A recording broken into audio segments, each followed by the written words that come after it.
बिस्मिल्लाहिर्रहमानिर्रहीम, अस्सलाम वालेकुम। आप देख रहे हैं प्रोग्राम स्पोर्ट्स 360। मैं हूं अहमद नवाज़। बहुत सारी बातें आपसे आज करनी हैं, लेकिन सबसे पहले थोड़ी सी तसल्ली दिलाने की कोशिश कर रहे थे मैं और मेहमान एक दूसरे को। लेकिन अवैस ने तो खैर पहले ही 2 दिन से एक रट लगाई हुई थी, जो मेरे ख्याल से बहुत हद तक हमारे सामने वाज़े तौर पर, अमली तौर पर आ चुकी है। तो इस बार मेरा ख्याल है कि अवैस को आज के प्रोग्राम में तो खैर अपर हैंड हासिल है। लेकिन आपसे सबसे पहले मुल्तान टेस्ट मैच की बात करनी है, जहां पर तीसरे रोज़ का खेल जो है वो जारी है। इंग्लैंड भरपूर तरीके से डोमिनेट कर रहा है, बड़ी ज़बरदस्त रन रेट के साथ वो अब तक खेलते रहे हैं। अगर आप फिलहाल पार्टनरशिप की बात करेंगे तो हैरी ब्रुक और जो रूट जो है वो एक शानदार पार्टनरशिप अब तक लगा चुके हैं। 3 खिलाड़ियों का नुकसान हुआ और 429 रन अब तक बना चुकी है इंग्लैंड की टीम। और इसमें अगर आप स्कोर्स की बात करेंगे तो जो रूट जो है वो 147 रन पर इस वक्त क्रीज पर मौजूद हैं। साथ दे रहे हैं हैरी ब्रुक, जिन्होंने अभी कुछ देर पहले ही अपनी सेंचुरी मुकम्मल की। 109 रन वो अब तक बना चुके हैं और 127 रन की ट्रेल इंग्लैंड को बाकी है, जो मुझे लगता है आज के दिन तक मुकम्मल हो ही जाएगी। अभी काफ़ी जो है वो प्ले बाकी है। पाकिस्तान की बात करें तो 3 विकेट्स पाकिस्तान लेने में कामयाब रहा। उसमें नसीम शाह जो हैं वो कल हमें नुमाया नज़र आए थे, उन्होंने विकेट हासिल किया। आज शाहीन शाह अफरीदी ने 1 विकेट और 1 विकेट आमिर जमाल ने हासिल की। तो ये 3 विकेट्स थी। और उसके अलावा हम अभी शो से पहले ही डिस्कस कर रहे थे कि आपके जो प्राइमरी स्पिनर हैं वो 32 ओवर्स करा चुके हैं और तकरीबन 160 रन दे चुके हैं अबरार अहमद। तो मेरा ख्याल है कि ये जो बार बार एक रेटरिक लोन स्पिनर का है, इसको भी ज़रा रियलिस्टिकली अब अप्रोच करने की ज़रूरत है। मेरे ख्याल से जितनी भी हम बात करते जाएंगे, एक मरहला जो है वो सेशन बाय सेशन जिसको हम कहते हैं टेस्ट मैच में, वो इंग्लैंड को ही अपर हैंड है। कल पाकिस्तान ने जब 1 विकेट ली तो लगा कि 1-2 शायद और आउट कर जाएंगे, या आज मॉर्निंग सेशन जो है वो पाकिस्तान की तरफ जाएगा, लेकिन ऐसा हुआ नहीं।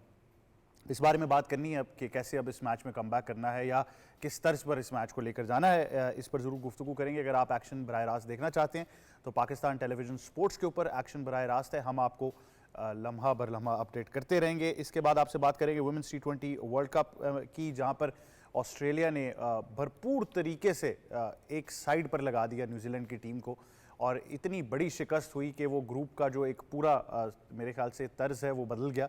तो इस बारे में हम ज़रूर बात करेंगे। 60 रन से शिकस्त और न्यूजीलैंड की टीम बिल्कुल मैच में नज़र ही नहीं आई। ऑस्ट्रेलिया ने डोमिनेट किया, उन्होंने बताया कि क्यों वो इतनी बार वर्ल्ड चैंपियंस हैं और अब एक बड़ा ज़बरदस्त ग्रुप की इक्वेशन जो है वो बनती जा रही है। तो इस बारे में ज़रूर बात करेंगे। अगर आज की मैच की बात करें तो आज भी बड़े अहम मैचेस हैं जिसके बारे में हमने बात करी। मेरे ख्याल से श्रीलंका इंडिया के मैच के ऊपर काफ़ी ज़्यादा फोकस रहेगा। पाकिस्तान के लिए मायूसी मुझे इसलिए है कि मैं बार बार ये सोच रहा हूँ कि हम भारत को हरा सकते थे। तो मेरा रेटरिक अभी भी वही है कि हम हरा सकते थे, ये हमारे पास भरपूर मौका था। इंडिया डाउन एंड आउट थी, न्यूजीलैंड से हारी हुई थी। अगर हम वो मैच जीत जाते तो हम बड़ी एक कंफर्टेबल पोजीशन में नजर आ सकते थे। लेकिन खैर अभी भी टूर्नामेंट जारी है तो तमाम तरह अपडेट्स आपको देंगे। और उसके बाद बात करेंगे चैंपियंस ट्रॉफी 2025, जिसके बारे में ये कहा जा रहा है कि शायद फाइनल लाहौर से दुबई मुंतकिल हो जाए। मीडिया रिपोर्ट्स ये कह रही हैं कि भारत के फाइनल में पहुंचने की सूरत में मैच शायद मुंतकिल हो जाएगा। अब ये कुछ थोड़ा सा कंफ्यूजिंग इसलिए है कि कुछ ऐसी अनकन्फर्म रिपोर्ट्स थी कि वो एक ही वेन्यू पर खेलना चाहते हैं, फिर फाइनल क्यों शिफ्ट करना है, ये तमाम तर रिपोर्ट्स जो हैं वो सर्कुलेट करती रहेंगी। लेकिन अभी तक हमारा तो मेरे ख्याल से स्टांस बड़ा क्लियर है और बड़ा वाजे है। तो मुझे लगता नहीं है कि हमारी तरफ से कोई स्टांस में जो है वो ऐसी आएगी। पीसीबी ने इन तमाम खबरों की भी तरदीद की और जैसा कि मैंने आपको बताया है कि डे 1 से जो चेयरमैन पाकिस्तान क्रिकेट बोर्ड है मोहसिन नकवी, उन्होंने कहा कि हमारा स्टांस एक ही है, बड़ा वाजे है कि चैंपियंस ट्रॉफी पाकिस्तान में होगी, मुकम्मल तौर पर होगी। इसके अलावा किसी चीज़ के ऊपर कोई ना गुफ्तगू होगी, ना कोई प्लान है, ना कोई मॉडल है। तो वो जितनी ऐसी खबरें आ रही थी इन तमाम को रद्द किया गया। इस बारे में हम ज़रूर गुफ्तगू करेंगे। उसके बाद आपको बताना है माउंटेनियरिंग की दुनिया से बड़ी ज़बरदस्त खबर है। इस खबर के बाद मैं आपको एक और खबर भी माउंटेनियरिंग से बताऊँगा। अगर आप सबसे पहले तो कोपेमा शेरोज़ काशिफ की बात करें तो दुनिया की जो 14 बुलंद चोटियाँ हैं, 14,800 पीक्स जिनको हम कहते हैं, उनको सर करने वाले ये जो हैं वो सबसे नौजवान माउंटेनियर बन चुके हैं। शेरोज़ को मैं पर्सनली जानता हूँ, इनकी फैमिली को जानता हूँ, इनसे काफ़ी हमारी गुफ्तगू स्पोर्ट्स के प्लेटफॉर्म्स पर रहती है। बड़े डेडिकेटेड बच्चे हैं शेरोज़ और क्या ज़बरदस्त इन्होंने ये फीट अचीव किया है। लेकिन इससे पहले मैं आपको एक और चीज़ भी बताना चाहता हूँ कि अगर आप उन पहले शख्स की बात करते हैं तो वो सिरबाज खान बने हैं, जो पहले ऐसे माउंटेनियर बने जिन्होंने तमाम तर जितनी भी ये चोटियाँ हैं 14 8,000 एंड प्लस उनको सर किया। तो सिरबाज और शेरोज़ दोनों को बहुत बहुत मुबारकबाद हो। पाकिस्तान के लिए माउंटेनियरिंग में बहुत ज़बरदस्त एजाज़ जो हैं अपने नाम कर रहे हैं और दुनिया में मेरे ख्याल से जब आप इन पीक्स की बात करते हैं तो शेरोज़ और सिरबाज दोनों अपना नाम जो है वो हिस्ट्री बुक्स में लिखवा चुके हैं। तो इन तमाम चीज़ों पर हमने गुफ्तगू करनी है, आपको अपडेट्स भी तमाम दे दी। टेस्ट मैच के ऊपर जाना है। टेस्ट मैच पे जाने से पहले मेहमान का तारुफ आपसे कराएंगे। सबसे पहले मैं स्टूडियोज़ में ज्वाइन कर रहे हैं हमारे साथी एंकर और एक्सपर्ट जनाब सैयद मोहम्मद अवैस। अस्सलाम वालेकुम, कैसे हैं आप? वालेकुम सलाम। तबीयत ठीक है आपकी? बिल्कुल ठीक है।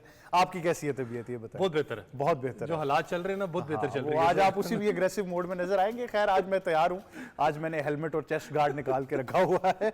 और साथ ही साथ हमें ज्वाइन कर रहे हैं सीनियर स्पोर्ट्स जर्नलिस्ट, हमारे शो का एक अहम हिस्सा है, हमारे तज्जियाकार भी हैं जनाब मोहित शाह साहब। अस्सलाम वालेकुम, कैसे हैं शाह जी आप? अल्लाह का एहसान है। बहुत शुक्रिया, आप भी हमें ज्वाइन कर रहे हैं। साथ ही साथ हमें ज्वाइन कर रहे हैं स्पोर्ट्स जर्नलिस्ट और बड़ी ज़बरदस्त आवाज़ है इनकी, जब भी आप इनको सुनेंगे। कच्चे क्रिकेटर भी हैं, हमारे तज्जियाकार भी हैं, मुख्तलिफ प्रोग्राम्स में आपको नजर आते रहते हैं। जनाब जावेद खान, अस्सलाम वालेकुम। वालेकुम कैसे हैं जावेद भाई? मैं बिल्कुल ठीक। थोड़े से परेशान तो नहीं है आपके? ठीक जा रहा है मामला अभी तक? नहीं ठीक है, देखे जिस तरह खेलेंगे वैसे ही रिजल्ट मिलेंगे। बिल्कुल, जैसी पिच है, जैसा कि शाह जी ने पहले दिन निशानदेही की थी कि जैसी पिच है वैसा ही मौका मिलेगा। बट बाकायदा तौर पर डिस्कशन का आगाज़ करने से पहले अवैस, सबसे पहले तो आपको हम बहुत मुबारकबाद देंगे। आपकी साहबजादी की सालगिरह है आज। हाँ, तो मिना को हमारी तरफ से हाँ नहीं ऐसे मतलब उस तरफ नहीं हम ले जा रहे, मेरी तरफ से, जावेद शाह जी की तरफ से, हमारी स्पोर्ट्स 360 की सारी टीम की तरफ से, हमारी बड़ी प्यारी भतीजी है मिना, इसको सालगिरह बहुत बहुत मुबारक हो। Very happy birthday to Mina and Minsa को very happy birthday to Saida Minsa, और आपको भी बहुत बहुत मुबारकबाद हो। मैं डर गया था मैं कि पाकिस्तान के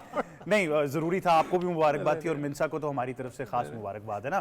तो उसके अब्बू को हम जितना भी तंग करें, लेकिन मिंसा को a very happy birthday from all of us.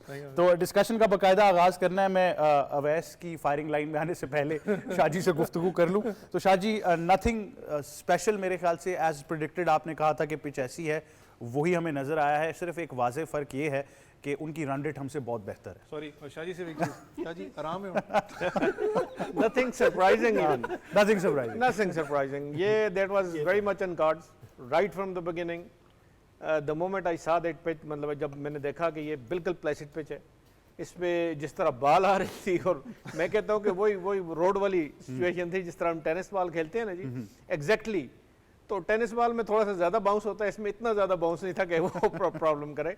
और इतनी इजी पिच है, मुझे ये समझ नहीं आती कि हम शायद वो जो बांग्लादेश से हमने 2 टेस्ट हारे, जिसमें चले थोड़ा बहुत तो था ना बॉलर्स के लिए, तो उससे हम खौफजदा थे। क्या किया था, क्या वजह है, क्या कि ऐसी हमने पिच बनाई, या हम किसी बैट्समैन को रन्स स्कोर करने देने चाह रहे थे।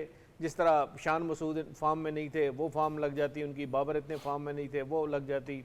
रिजवान ने तो चले पिछले मैचेस में बड़ा स्कोर किया है, लेकिन इतना ज़्यादा प्लेसेट पे जो इस तरह आराम से बैटिंग, जिस तरह रूट ने की है, जिस तरह ब्रुक्स ने की है, जिस तरह उससे पहले बैट्समैन ने की है, मैं कहता हूँ उनके लिए तो प्रॉब्लम नहीं है। और इसका असर क्या होना है, देखें इसका अल्टीमेट रिजल्ट क्या निकलना है। रिजल्ट निकलना है कि पाकिस्तान एक दफ़ा फिर प्रेशर में आ जाना है। अब कितनी है, तकरीबन 120-130 की लीड रहेगी। बिल्कुल ऐसे ही। अब 120-130 तो आज बना लेंगे, तो कल जो वो 2 सेशन खेलेंगे, अब मुझे बताएं ना, 2 सेशन तो मारधाड़ी करेंगे, और 7 विकेटें हैं उनके पास, 7 विकेटें हैं, और पता नहीं कल तक कितनी रहती हैं, लेकिन इतना उनके पास होगा कि वो 250 की लीड ले लेंगे।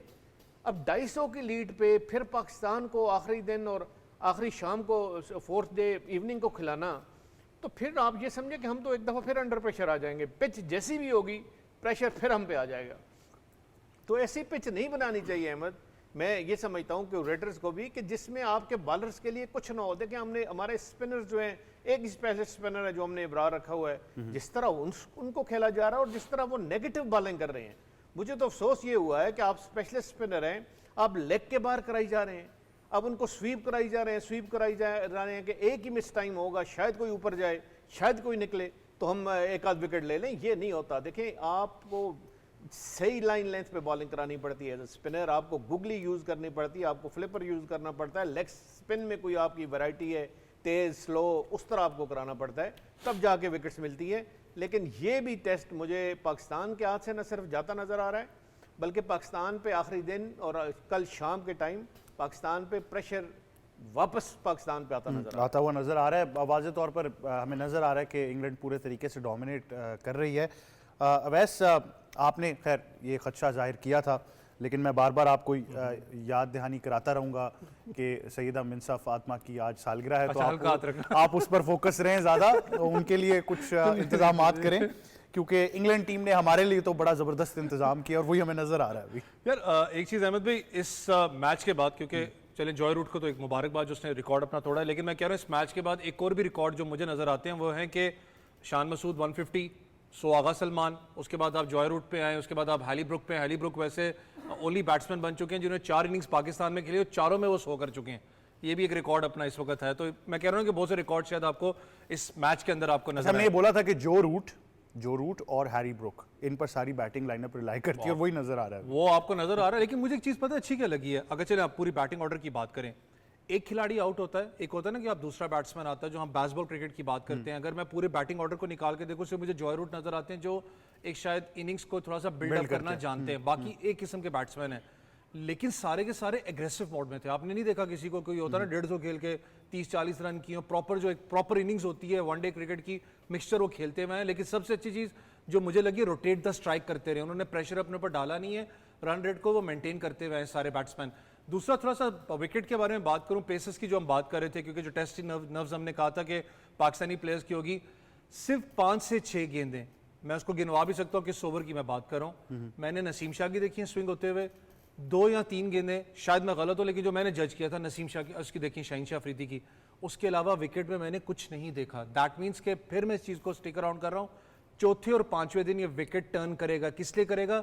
जब स्पाइक्स के मार्क्स पड़ेंगे, पता है क्रैक्स बीच में पड़ते हैं, कहीं ना कहीं उसमें परचेज मिलेगा। इब्रार जिस तरीके से एक बुरे तरीके से एक्सपोज हुआ है, शाहजी की बात पे मैं सेकंड करूंगा, जो कल भी शाहजी बात कर रहे थे कि यार जो अपना जो आप मैजिशियन स्पिनर आप कर लें या मिस्ट्री स्पिनर है, वो अल्फाज खत्म हो चुके हैं अब। तो मिस्ट्री तो यही होती है ना कि कुछ हो ही नहीं रहा, यही तो मिस्ट्री हो गया ना, 150 प्लस तो खा गए वो, हम 160 रन 160 बल्कि हो गया इस वक्त खा गए हम। लेकिन पाकिस्तान को क्यों मैं बार बार, देखिए मैंने कल भी एक बात की थी कि अगेंस्ट बात नहीं है, ये जीतेगा तो मेरा मुल्क है, मैं ही खुश होऊंगा। लेकिन मुझे एक चीज रियलाइज करवानी है, वो ये है कि हम लोग पहली इनिंग्स में पाकिस्तान बहुत अच्छा खेलता है, आपने बांग्लादेश के खिलाफ भी बहुत अच्छा खेला है। असल आपका एनकाउंटर होता है जब आप दूसरी इनिंग्स में आते हो, तीसरे जब आपने सेशन खेलना है, क्योंकि दूसरा सेशन अभी इंग्लैंड खेल रहा है, फिर तीसरे पे आप आओगे।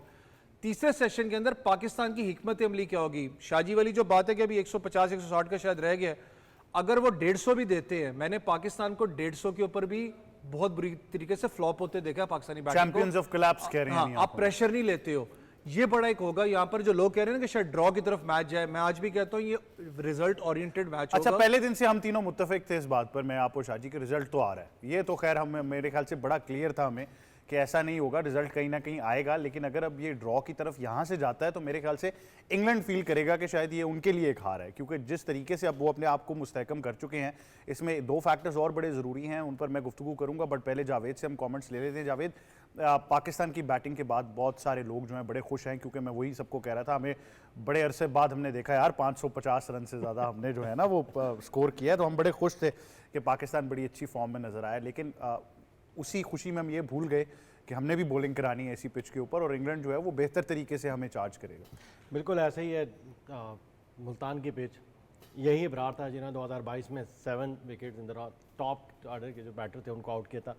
लेकिन अब वही बात आ जाती है पिच पर, क्यूरेटर टोनी साहब वहाँ पर क्या उन्होंने कुछ नहीं कर सके। मेरे दोस्त टोनी, ठीक है, उनके पास वही मैंने पहले भी बात कर चुका हूँ कि उनके पास कोई ना मैजिक स्टिक है ना कोई ऐसा मैजिक है, और वही मट्टी है जो मरहूम आसिम भाई ने भी कहा था कि ये वही मट्टी है, इसमें कुछ भी चेंज नहीं हुआ। कितना एक क्यूरेटर इसमें जब तक वो वक्त नहीं गुजारेगा इस विकेट से हमआहंगी नहीं होगी, यहाँ पर टाइम नहीं गुजारेगा, विकेट बनाएगा 1 दिन या 2 दिन, 1 हफ्ते में विकेट में कोई चेंजिंग नहीं आएगी, क्योंकि मौसम भी ऐसा ही है। अभी तक वहाँ पर गर्मी है, अभी कोई ठंड वहाँ पर फील नहीं हो रहा। आप देख सकते हैं क्राउड की हालत देख ले, क्रिकेटर्स की हालत देख ले जो ग्राउंड में खेल रहे हैं।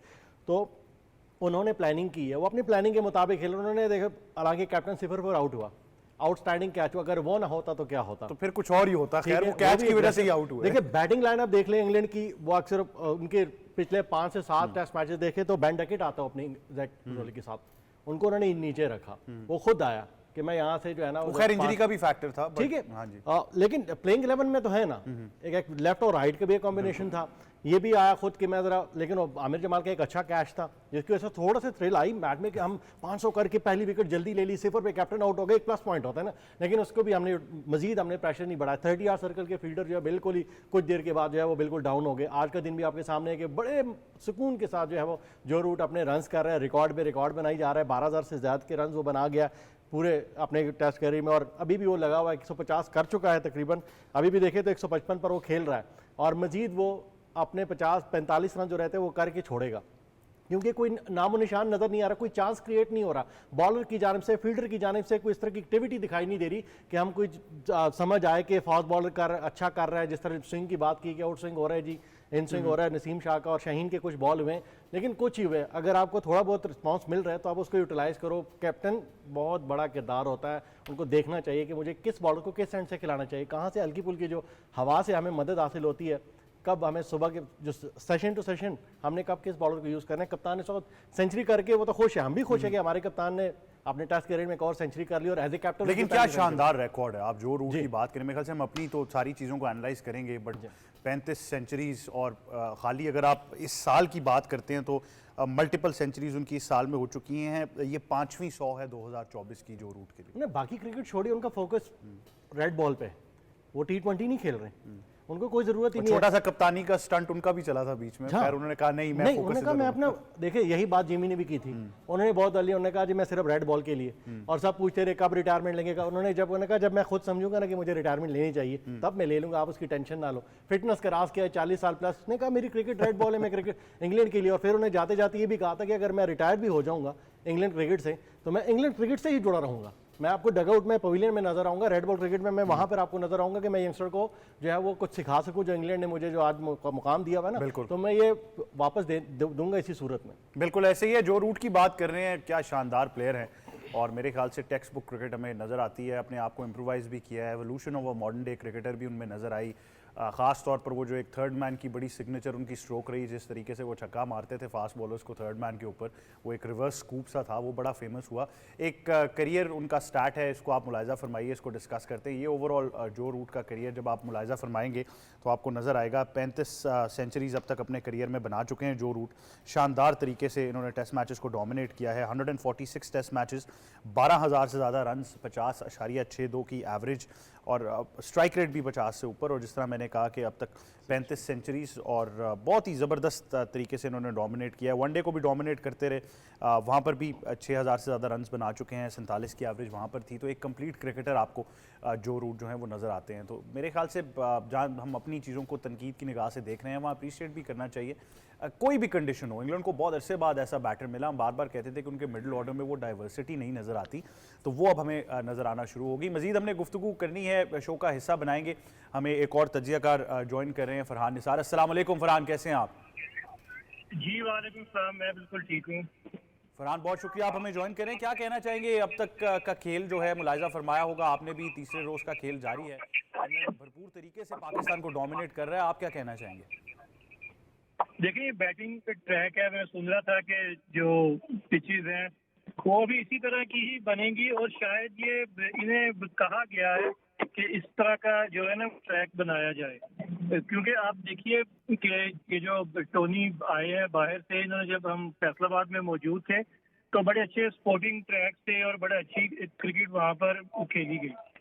तो इसके अलावा जो मैच की हम बात कर रहे हैं, तो चौथे और पांचवें दिन जाके इसमें कुछ असर होंगे स्पिन के। तो यहाँ पाकिस्तान को कोशिश ये करनी चाहिए कि इंग्लैंड को लीड ना लेने दे, ताकि अगर कुछ रन की लीड हमारे पास होती है और उसके बाद पांचवें दिन जब इंग्लैंड की टीम बैटिंग करेगी तो वहाँ पे शायद कुछ इम्कान है कि ये मैच जो है वो रिजल्ट की तरफ जाए। वरना एक बैटिंग पैराडाइज है, आपने देखा है कि हर तरफ से रन हो रहे हैं, हर कोई रन कर रहा है। तो यही है कि अगर हम पांचवें दिन इसको इंग्लैंड को किसी अच्छे स्कोर के साथ उन्हें अंडर प्रेशर करते हैं तो ही कुछ उम्मीद है, वरना तो ये मैच ड्रॉ की तरफ ही जाएगा। जी फ्रांस स्पिनर्स को लेकर पाकिस्तान में एक बहुत बड़ी डिबेट चलती रही है। एक पॉइंट पर यहाँ भी कह दिया गया कि जी स्पिनर्स मौजूद नहीं थे इसलिए हम पिचेज ऐसी नहीं बना रहे थे।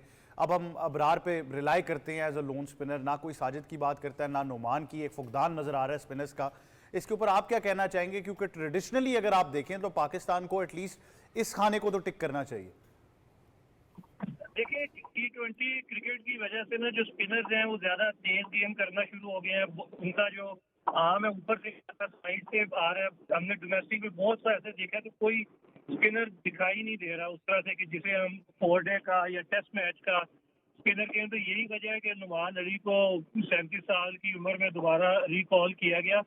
और मुझे लगता है कि यहाँ पर पाकिस्तान ने ये ट्रिक मिस की है, क्योंकि इस तरह की आपको एक एंड से ऐसा स्पिनर चाहिए होता है कि जो रन भी रोके, कंटेन भी करे और प्रेशर बढ़ाए, और दूसरे एंड से आप अपने फास्ट बॉलर्स को चेंज करते रहे, उन्हें रेस्ट भी मिले, जो आपका ओवर रेट है वो भी डिस्टर्ब ना हो। तो यहाँ अगर नुमान खेलते तो शायद जो पाकिस्तान की जो बॉलिंग है वो कदरे बेहतर होती है, और जो रन जितनी आसानी से और तेजी से इंग्लैंड के बैटर्स बना रहे हैं उसमें थोड़ी सी कमी आ सकती थी। लेकिन ये बात आपकी बिल्कुल दुरुस्त है कि अभी डोमेस्टिक सर्किट में भी हमें कोई ऐसा स्पिनर नजर नहीं आ रहा जिसे हम कहें कि ये 4 डे या 5 डे में एक मैच विनर बॉलर साबित हो सकता है।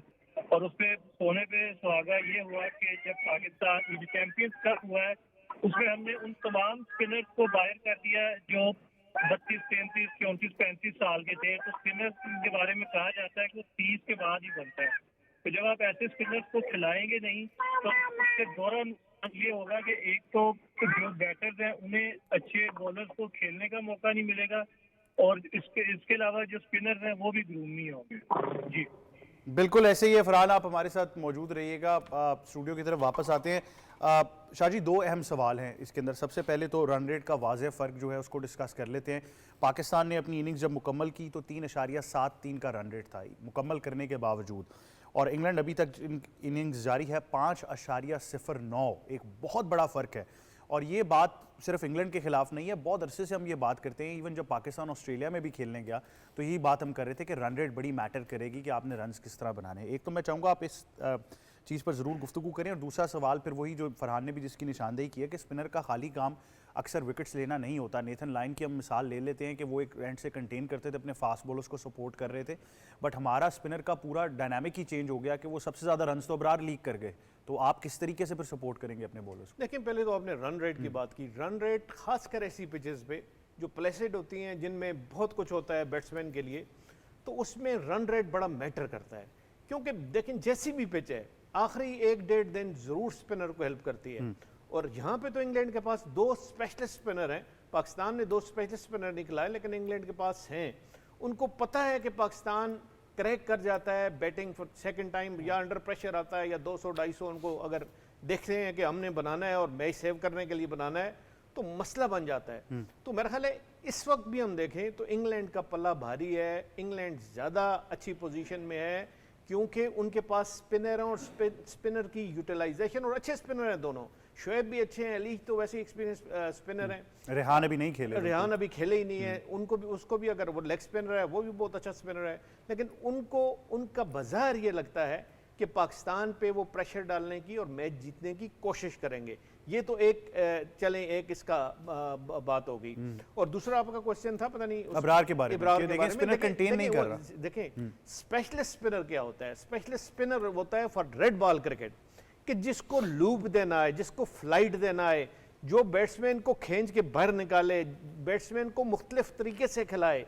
ये नहीं हो कि वो नेगेटिव बॉलिंग करे। यहाँ सारा इब्रार को मैंने देखा है, वो तकरीबन उनकी 80% जो बॉलिंग थी वो लेग स्टंप के बाहर वो करा रहे थे, और थोड़ा सा 20-25% वो तकरीबन मिडल में करा रहे थे। देखें ये आप अगर इस तरीके से आप स्पिनिंग आप एज ए स्पिनर आप इस तरीके से टीम में अपनी जगह पक्की कराना चाह रहे हैं तो वो बिल्कुल नहीं होता। और ज़रूरी होता है, देखें स्पिनर के लिए ज़रूरी होता है कि वो एक स्ट्रोक बॉलर भी हो, वो रन रोके, वो प्रेशर डाले।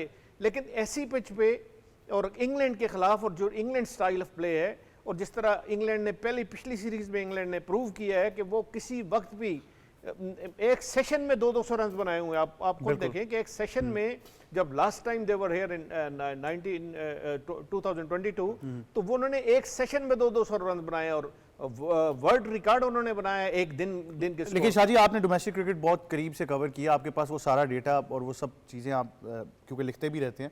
पोस्ट यासिर शाह, एक छोटा सा हम एरा का अगर मुवाजना करें तो आपके पास बिलाल आसिफ आए और अच्छे स्पिनर थे, बैटिंग भी अच्छी करते थे। खैर वो नहीं उनको खिलाया गया, पर्सनल लाइकिंग डिसलाइकिंग थी या नहीं ये एक दूसरा सवाल है। नुमान अली काफ़ी देर तक पाकिस्तान टीम के साथ रहे, एकदम से हमें लगा कि नहीं, साजिद खान को आप लेकर आए, जितनी जल्दी लाए उतनी जल्दी निकाल दिया, और फिर अब अबरार अहमद। तो ये ही कुछ नाम है, इसके अलावा कोई नाम डिस्कस ही नहीं हो पा रहा। देखिए हम ये बात भी आपकी ठीक है, हम प्रोड्यूस नहीं कर पा रहे। हम डोमेस्टिक क्रिकेट से कोई ऐसा स्टफ नहीं लगा रहे स्पिनर जो कि इंटरनेशनल क्रिकेट में जाके रेड बॉल में पाकिस्तान के लिए सर्व करे। और एक बात इनकी जो आपके एक्सपर्ट हैं ये जो ऑनलाइन है फरहान साहब, इनकी बात अच्छी लगी मुझे कि देखिए T20 क्रिकेट और वनडे क्रिकेट ने स्पिनर को बहुत ज़्यादा ख़राब कर दिया है। अब आपको थोड़ा सा पिक एंड चूज वाली बात करनी पड़ेगी। मैं सिलेक्टर की बात कर रहा हूँ, उनको सामने रखना पड़ेगा कि ये बॉलर जो हमारे रेड बॉल क्रिकेट के स्पिनर हैं, ये उनको कम से कम आप वाइट बॉल क्रिकेट खिलाएं, उनको खासकर T20 तो उनको बिल्कुल ना खिलाएं, क्योंकि T20 में आपको थोड़ा सा मतलब मार के खौफ से आपको तेज बॉलिंग करानी पड़ती है और जिससे आपका पूरा टेम्परामेंट एज अ स्पिनर आपका खराब हो जाता है। वो चीज़ नहीं होनी चाहिए। और आपको जिस तरह साजिद खान है, मैं तो ये समझता हूँ कि अगर मैं सिलेक्टर होता तो मैं यहाँ पे साजिद खान को खिलाता एज अ लीडिंग स्पिनर और as a top priority spinner उनको खिलाता। उनमें एक चीज़ ऐसी है कि वो जो विकेट वो अर्न कर सकते हैं, वो इस तरह लगता है कि जिस तरह उनको खेलना इतना आसान नहीं होता। खासकर जो ऐसा मैं कंट्री की बात कर रहा हूँ, इंग्लैंड हो गया, ऑस्ट्रेलिया हो गया, इस तरह की कंट्रीज ना, इंडिया ना हो या श्रीलंका ना हो, लेकिन इस तरह की कंट्रीज को बड़ा अच्छा है, वो बहुत अच्छा बॉलर है, लेकिन उनको आपने चांस न दिया। और आप देखें एज अ सिलेक्टर पाकिस्तान की क्रिकेट को अगर आपने सर्व करना है, मैं सिलेक्टर्स की बात कर रहा हूँ, तो सिलेक्टर का नहीं ये माना कि आप 15-20 आपके सामने पड़े हैं प्लेयर, उनमें से आप आगे पीछे करते जाएं, आगे पीछे करते जाएं। भाई आप ये देखें कि पाकिस्तान की क्रिकेट जो आगे 2 साल में 3 साल में आने वाली है, हमारे डोमेस्टिक क्रिकेट में कौन सा ऐसा प्लेयर है, कौन सा स्पिनर है, कौन सा बैट्समैन है, कौन सा फास्ट बॉलर है कि वो 1 साल डाउन द लाइन जाके आपको सर्व कर सकता है। उसके लिए आपने क्या इंतजाम किया है, कितना उसको आप अपॉर्चुनिटीज दे रहे हैं, कितना उसको आप एक्सपोजर दे रहे हैं, कितना आप उसको तैयार कर रहे हैं फ्यूचर के लिए। ये काम पाकिस्तानी क्रिकेट में पिछले 3 साल में नहीं हुआ। उसकी रीजन में आज हमारे पास यासर शाह के बाद विनर, मैच विनर, स्पिनर कोई भी नहीं है। और हम यासर शाह को भी बहुत अर्ली हमने लूज कर दिया। मैं ये समझता हूँ कि यासर शाह भी कुछ अर्सा और भी पाकिस्तान के लिए खेल सकते थे, खुद अपने आप को उन्होंने पीछे कर लिया या हमारी क्रिकेट ने उनको लूज कर दिया, कोई ना कोई चक्कर हुआ। लेकिन हमें इस वक्त एक स्पिनर, मैच विनर स्पिनर की अच्छा ज़रूरत है, खासकर अपनी विकेट्स पे। इंडिया कभी जाना हो तो, श्रीलंका जाना हो तो, ऐसी विकेट्स पे जहाँ आपको स्पिन मिलती है वहाँ हमारे पास स्पिनर, मैच विनर कोई नहीं है। और इसका बरमला इज़हार करना चाहिए, मानना चाहिए पाकिस्तान क्रिकेट बोर्ड को भी, सिलेक्टर्स को भी, और जो हैं कि वो तैयार नहीं कर सके, इसमें बिल्कुल वो फ्लॉप हो गए। बिल्कुल ऐसे ही है मेरे ख्याल से। ये जो ओनर्स ऑफ रिस्पॉन्सिबिलिटी है सबके ऊपर आता है। वैसे इसमें मैं कुछ नाम ऐड करना भूल गया था, वो भी कुछ मैचेस में नजर आए। मोहम्मद नवाज पे तो खैर बहुत ज़्यादा फोकस रहा, शादाब खान भी टेस्ट क्रिकेट में नजर आए, जाहिद महमूद को भी आपने खिलाया फिर गायब किया। तो ये तमाम तर चीज़ें चलती रही हैं। शाहजी ने उसको पूरा इन नटशेल तो ज़रूर रख दिया, बट आपने भी डोमेस्टिक क्रिकेट या यूथ के साथ जहाँ पर काम किया है, मैं मानता हूँ T20 क्रिकेट की तरफ बहुत रुझान आया है। लेकिन होता यही है कि अगर आपने जिस तरह यासिर शाह थे, ऐसी प्रोडक्ट को फिर आपको प्रोटेक्ट करना पड़ता है। फिर आप उनको बताते हैं कि यार आप हमारे सिर्फ टेस्ट के प्लान में, आपको जो सहूलियात, जो चीज़ आपको दरकार है हम आपको सपोर्ट करेंगे, लेकिन आप सिर्फ रेड बॉल पर फोकस करें, जिसका एक मेरे ख्याल से अमली मुजाहरा हमने नेथन लायन की सूरत में दुनिया में देखा। ये आपने बल्कि जवाब खुद ही दे दिया, क्योंकि यही चीज़ है। मसला ये होता है कि जब डोमेस्टिक क्रिकेट में जाते हो, चलो डोमेस्टिक को छोड़ दो, वो फिर भी सीनियर क्रिकेट हो जाती है। मैं फिर यूथ पे आना चाहूँगा। जब आप अंडर 19 पे काम करते हो ना, जब आपको याद हो रमज़ान टूर्नामेंट था, मैंने आपसे उस वक्त ही बात की थी कि सारे कोचेज़ एक ही बात कर रहे थे पिंडी में कि आपने बहुत अच्छा एक इकदाम यहाँ पर किया कि रमज़ान टूर्नामेंट स्कूल का आपने वापस स्टार्ट किया है, लेकिन ये है प्रोडक्ट फैक्ट्री जहाँ से आप लड़का निकालते हो क्रिकेट के लिए। एटलीस्ट 2 डे क्रिकेट कर दो ताकि उसको पता हो कि मैंने लॉन्गर स्पेल्स कैसे करने हैं, मैंने अपना ब्रेन को कैसे यूज़ करना है, मैंने फिंगर्स को कैसे यूज़ करना है आउट करने के लिए। छोटे ओवर्स के अंदर आपको पता है विकेट टू विकेट आप गेन करवाते हो, कोशिश करते हो तेज बॉल निकालो ताकि बैट्समैन जो उनसे वो डिसीव करे, या तो आउट हो या सिंगल डबल्स के ऊपर ज़्यादा फोकस करे। अंडर 19 क्रिकेट के ऊपर आपका लड़का जिस वक्त अगर वो आ भी जाता है, आप करें चले कायद आज़म ट्रॉफी की मैं बात करूँ, 4 डे क्रिकेट खेल रहा है, 4 डे क्रिकेट के 2 मैचेस खेलता है, उसको पता है प्रायोरिटाइजेशन टीवी के ऊपर, मैं फिर टीवी वाली बात करूंगा, स्क्रीन प्रायोरिटाइजेशन है, उसको पता है स्क्रीन के ऊपर प्रायोरिटाइजेशन इतनी ज़्यादा मुझे मिल नहीं रही है, मैं आउट ज़रूर कर रहा हूँ, मैं अहमद को कर रहा हूँ, वैस को कर रहा हूँ, आउट कर रहा हूँ, मैं बेशक 6 विकेटें ले रहा हूँ, लेकिन अभी तक मैंने बाबर को आउट नहीं किया, मैंने उसको आउट नहीं किया, मेरा नाम वो स्पार्क नहीं करेगा कि यार अवैस ने इतने आउट किए हैं, इतने बड़े प्लेयर्स को आउट किया, क्योंकि आपके लड़के डोमेस्टिक नहीं खेलते पड़े। मैं उसकी एक बात करता हूँ, वहाँ से लड़का जो उनसे वो अपना डाइवर्ट करता है अपना सारा का सारा T20 पे, कि उसको पता है T20 में आया 4 ओवर हैं, आउट कर गया 3-4। पाकिस्तान ने पीछे आपको पता है हमने कैंप पे फेंकी है T20 की, जिसका दिल किया हमने कहा जी आके खेल लो, आओ जी आके खेल लो, वो जाता है T20 खेल लो, उसको पता है 2 मैच ही परफॉर्म किया, टीवी के ऊपर आऊंगा, मीडिया प्रेशर, फैन प्रेशर रहेगा, मैं पाकिस्तान खेल जाऊंगा। और यही चलता हुआ है डोमेस्टिक के अंदर भी, जितना मैंने भी मामला देखे हैं।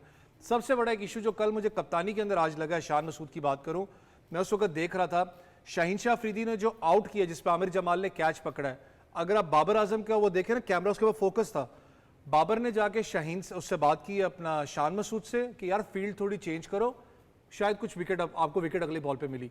शान मसूद की जो कैप्टनसी स्किल पे मैं डाउट नहीं कर रहा, लेकिन मुझे सिर्फ इतना था, मैं भी बल्कि जावेद से ऑफ एयर भी बात कर रहा था कि जिस वक्त आपके प्लेयर्स आपसे आउट ना हो रहे ना, जो आपके स्ट्राइक प्लेयर्स हैं, जब आपके पास आउट नहीं हो रहे होते तो आप कोशिश करते हो कि उनके माइंड गेम से खेलने की, गोरे के माइंड गेम से आपको खेलना पड़ता है। चेंज कर दो, वैसे आप चेंज करते हो, क्या पता आप उस बॉलर को लेकर जो पार्ट टाइम स्पिनर आपका है।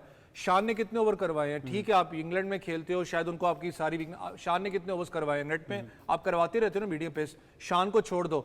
साइम अयूब को आप एक जस्टिफिकेशन देते हो कि हम उसको ऑलराउंडर की तरह यूज कर सकते हैं, अभी तक आपने उससे कितने ओवर करवाए हैं। शान, मैं ये बात थोड़ा सा मुझे हैरानगी थी ना इस चीज पे कि यार आखिर जब आपका लेफ्ट हैंड बैट्समैन खेल रहा है, आपका राइट आर्म ऑफ स्पिनर या जो लेग स्पिनर की मैं बात कर लूं, या बीच में जो थोड़ा बहुत ड्रिफ्ट कर लेता है बॉल को, यार आप यूज तो करो ना उसको। मतलब कल के दिन आप हमें कहेंगे कि बाबर आजम से भी ओवर करवा लें, तो फिर बॉलर्स को कहीं घर चले जाएं, फिर ये आपके बॉलर्स कर रहे हैं परफॉर्म, मसला ही है ना आपके ये बॉलर्स हम मानते ही नहीं है।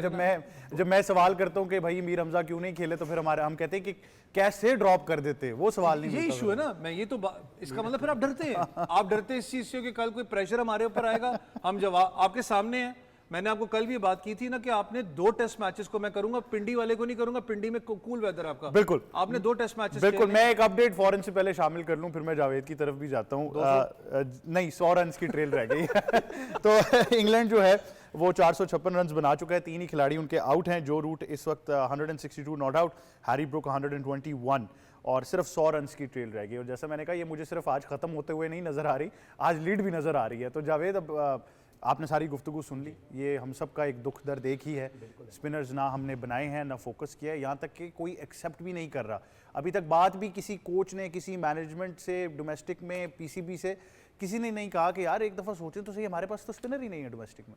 हमारे पास स्पिनर नहीं है, हमारे पास स्पिनर है, उनको वो देखने वाली आंख नहीं है कि हमने किस को पिक करना है, कौन किस फॉर्मेट के लिए सूटेबल है। T20 पे जैसे रवास भाई ने बात की, शाजी ने बात की कि सबकी फोकस अब वाइड बॉल पे है कि वहाँ पर हर लीग में भी हमने जाना है, ठीक है। असल क्रिकेट जो हम आज खेल रहे हैं इस वक्त मुल्तान में जा रही है ना, टेस्ट क्रिकेट, अब बाहर जाएं तो आपको ऑस्ट्रेलिया में, इंग्लैंड में, न्यूजीलैंड में आपको अच्छा खासा क्राउड देखने, 5 दिन आपको पूरे मिलेगा वहाँ पर, क्योंकि वो टेस्ट क्रिकेट को एंजॉय करते हैं। ये जो लीग्स आ गई हैं, इससे अब स्पिनर भागता है, वो स्पिनर जो जिस तरह बाद मैंने बात की कि वो जो 4 ओवर करने वाले हैं ना, कि मैंने जान छुड़ानी है बस, लाइन टू लाइन, अब लूप नहीं है, ब्रेक कब मैंने किस सेशन में, कब मैंने किस एंड से बॉल करना है, बॉल कितना रफ हो गया, अब सब तवज्जो रेड बॉल से हटी हुई वाइट बॉल पे।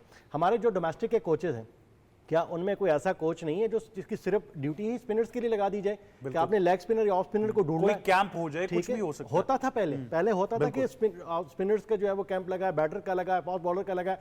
अब हम ढूंढ क्या रहे हैं, हम ढूंढ रहे हैं जी 150 के पेस के बॉलर को, ठीक है। जो तो 4 आ गए हैं, उन्होंने बल्ले बल्ले कर दी, 1 बॉल फेंक दी, 2 बॉलें फेंक दी है, ठीक है। उसके बाद क्या हुआ, किसी को इंजरी होगी, किसी का गलत ऑपरेशन हो गया, अब वो बैठे हैं। अब हम गुजारा कर रहे हैं 130, 140, 135 वाले बॉलर्स पर, ठीक है। मीर हमजा की आपने बात की, यही मैंने बांग्लादेश के खिलाफ अजहर महमूद से बात की कि आपने मीर हमजा को क्यों नहीं सिलेक्ट किया, तो उन्होंने कहा जी हमारी फर्स्ट प्रायोरिटी जो शाहीन और नसीम है, नए बॉल से अच्छा बॉल करते हैं, और मीर हमजा भी नए बॉल से अच्छा बॉल करता है। शाहीन कितने ओवर रेगुलर कर लेता है टेस्ट क्रिकेट में, आप सब जानते हैं, देखने वाले भी और मेरे सीनियर भी, यहाँ पर शाह साहब भी, कि टेस्ट क्रिकेट में जब फास्ट बॉलर आता है वो 3 से 4 ओवर अपने आप को वार्म अप के लिए लगाता है। शाजी ऐसे ही है, तब जाके वो रिदम पकड़ता है, बॉल थोड़ा सा रफ होना शुरू हो कप्तानी का पूछो भाई इस वक्त, ठीक है, और फिर जाकर वो आउट करना शुरू करता है, ठीक है। स्पिनर्स की बात, स्पिनर अभी हमारे पास डोमेस्टिक में अभी भी ऐसे हैं कि वो बूढ़े हो गए हैं। जिस तरह कराची का जो फास्ट बॉलर ताबिश खान बूढ़ा हो गया ना, रिटायर्ड हो गया एक टेस्ट खिला के, इस तरह आसिफ अफरीदी जानते हैं, अवाज भाई भी, शाजी भी और आप भी बखूबी जानते होंगे, वो भी अब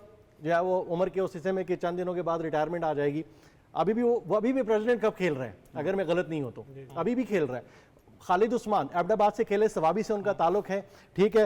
आप उनके स्टेट निकाले, 114 मैचेस में उनके 311 विकेट्स हैं, ठीक है। बेस्ट बॉलिंग उनकी क्या है, बेस्ट बॉलिंग के 63 रन देकर 8 विकेट हैं। लेफ्ट आर्म पेशावर जलमी से भी खेले, अभी बाहर जाके खेल रहे हैं, वापस आ गए, अभी वापडा की जानिब से खेल रहे हैं प्रेसिडेंट कप। कौन खिलाएगा, कौन देखेगा उनको, ठीक है, उनके लिए कोई वो बोलने वाला नहीं है, साफ सी बात है। परफॉर्मेंस देना, आपके पास सामने उनकी रिकॉर्ड पड़े में, T20 भी खेल रहा है, फर्स्ट क्लास क्रिकेट और रेगुलर खेल रहा है, हर साल खेल रहा है और बॉलिंग भी कर रहा है एज ए बैटर भी। और उन्होंने बहैसियत कैप्टन भी KP की टीम को चैंपियन बनवाया था जब हसन अली और उनका कंबाइंड चैंपियन बने थे। तो आपके पास बहुत सारे मटेरियल और मौजूद है। अब फरहान भाई, क्योंकि वो बेहतर शायद उसका नाम ले सके, लड़के का मैं नाम भूल गया हूँ। अब मैं जो बात कर रहा हूँ कि टीवी के ऊपर आना, क्योंकि उसने उस प्लेयर को मारा जो पाकिस्तान का आइकॉन है, खेल रहा है। कल मैं हाइलाइट्स देख रहा था, जो अभी प्रेसिडेंट अपना जो ट्रॉफी सोकत अपना डोमेस्टिक की लगी हुई है, उसके अंदर शादाब खान को कल एक लड़के ने 2 छक्के या 3 मारे हैं, अपना मिड विकेट या मिड ऑन पे मारे, उसने लॉन्ग ऑन पे सॉरी मारे हैं। वो हर जगह सोशल मीडिया पे है, क्योंकि उसने शादाब खान को मारे हैं। शादाब को नेट में भी मारा था किसी मैं ने, क्या बात वो कर भी रहा हर हूँ, जगह अहमद social भाई, मैं क्या, media पे। क्योंकि हमारी मेंटालिटी वो है कि हम लोग कहते हैं कि छक्का यार, नजर आना चाहिए नहीं, बस आप। क्या किसको मारा है जी? पाकिस्तान जो लड़का खेल रहा है, मैंने कहा ना वो क्यों अब हाईलाइट ज्यादा लड़का हो रहा है, क्योंकि उसने शादाब खान को मारा। लेकिन मैं फरहान पे जाने से पहले आपको 2-3 नाम, जी जी, आपने बात तो की ना, फिर सोशल मीडिया टीम सेलेक्ट तो नहीं करता ना, टीम सेलेक्ट तो सिलेक्टर करते हैं। सोशल मीडिया तो चलिए एक हाइप क्रिएट करने के लिए किसी को भी कर सकता है, कैंपेन शुरू हो जाएगी, बिल्कुल। लेकिन असल मकसद होता है सिलेक्टर का काम ये होता है, सिलेक्टर ढूंढे डोमेस्टिक क्रिकेट से। ये प्रेसिडेंट कप जो हो रहा है इसके वनडे क्रिकेट में देखें कौन सा स्पिनर है भाई, आपको आगे 2 साल में तैयार होता है। ये नहीं है कि आज स्पिनर आप वो पकड़ेंगे और खिला उठा के दिया वो उसको। मैच विनर बन जाएगा, ये नहीं होता। उसको आपको अच्छे कोच के अंडर ट्रेनिंग करानी पड़ेगी, उसको नजर में रखना पड़ेगा, उसको इंटरनेशनल टूर्स कराने पड़ेंगे, फिर जाके वो बनेगा। और 1-1.5-2 साल लग जाते हैं अच्छे प्लेयर को, अच्छे स्पिनर को बनाना। ये हमारे सिस्टम में अभी तक नहीं है।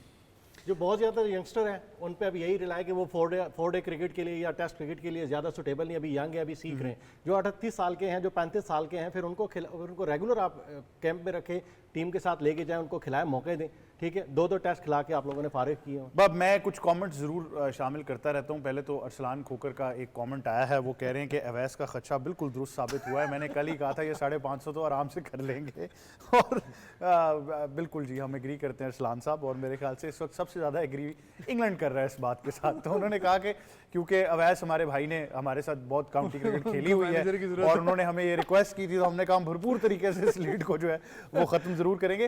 फरहान, सिस्टमैटिकली चीज़ों को अब देख लेते हैं। पाकिस्तान को थोड़ा सा अपने आप को रिवाइज करना पड़ेगा, क्योंकि अब आप बैकफुट पर तो आ चुके हैं। तो अब यहाँ से क्या हिकमत अमली बनानी है शान मसूद को? पाकिस्तान को अब मैच को किस तरह अप्रोच करना है जो अगले 2 दिन है? देखिए, मैंने पहले जैसे बात की थी कि इन्हें लीड नहीं देनी होगी, और अगर लीड लेते हैं, सपोज ये इंग्लैंड की टीम 100-150 की लीड लेती है, तो फिर हमें दूसरी इनिंग्स में पैनिक नहीं करना, फिर ड्रॉ की तरफ जाए, जो हमारे लिए ज्यादा बेहतर है। क्योंकि अभी हम पास में, अभी रिसेंट पास में बांग्लादेश से हम हारे हैं और ये बिल्कुल लो पॉइंट था, तो फिर इन्हें ड्रॉ की तरफ ही जाना चाहिए अगर इंग्लैंड की टीम 150-200 रन की अगर लीड ले लेती है। और इससे पहले जो स्पिनर्स की बात हो रही थी, तो अभी आप देखें जो 5 मेंटोर्स लगाए हैं और लोग इनकी सैलरीज पर बहुत ज्यादा बात कर रहे हैं, तो मुझे ना सैलरी से कोई इशू है ना किसी और बात से। मैं ये चाहता हूँ कि सकलैन मुश्ताक मेंटोर है, तो वो मुझे 2 स्पिनर दे दें, एक रिस्ट स्पिनर दे दें, एक फिंगर स्पिनर दे दें। वकार यूनुस मेंटोर है, तो वो 2 ऐसे फास्ट बॉलर दे दें जो 150 पे बॉलिंग करते हैं और रिवर्स भी उन्हें करना आता हो, तो फिर इन मेंटोर्स का फायदा है। वरना ये सिर्फ जुबानी जमा खर्च है, क्योंकि यही टूर्नामेंट पेंटेंगुलर के नाम से माजी में होता है, तो अब सिर्फ उसका अगर सिर्फ नाम ही बदलना है और मेंटोर्स को लोगों को इतने पैसे देने हैं, तो फिर फायदा नहीं। इनका असल काम यही है, क्योंकि अभी हम फास्ट बॉलिंग के शोबे में भी लैग कर रहे हैं। हमारे पास कोई ऐसा बॉलर नहीं जो 145-50 पे बॉल करे, रिवर्स करे। आपको याद होगा 2005 में जब इंग्लैंड की टीम आई थी, तो यही गर्मी थी फैसलाबाद में, और शोएब अख्तर ने जो स्पेल्स किए थे वो सिर्फ अपनी पेस से उन्होंने आउट किया था, रिवर्स स्विंग से आउट किया था, चाहे वो केविन पैटरसन हो, ट्रेस्कोथिक हो, कोई भी प्लेयर हो। तो हमें इस वक्त 2 से 3 ऐसे फास्ट बॉलर चाहिए और कम से कम 2 स्पिनर चाहिए। तो ये जो मेंटोर्स हैं, ये अगर हमें ये चीजें प्रोवाइड कर दें अगले 1 साल में, तो ये बहुत बड़ा इनका कारनामा होगा। वरना मैं समझूंगा कि ये सिर्फ एक खाना पूरी के लिए आए हैं और इन्होंने इसके अलावा और कुछ नहीं किया। जी बिल्कुल ऐसे ही है। फरहान ने बड़ी ज़बरदस्त बात की, बहुत शुक्रिया फरहान निसार, आप हमें ज्वाइन कर रहे थे। टेस्ट मैच की एक अपडेट आपको मैं ज़रूर एक बार फिर दे देता हूँ। 469 फॉर 3 इंग्लैंड और बहुत ही कम लीड 90 रन से कम की जो ट्रेल है वो अब रह चुकी है।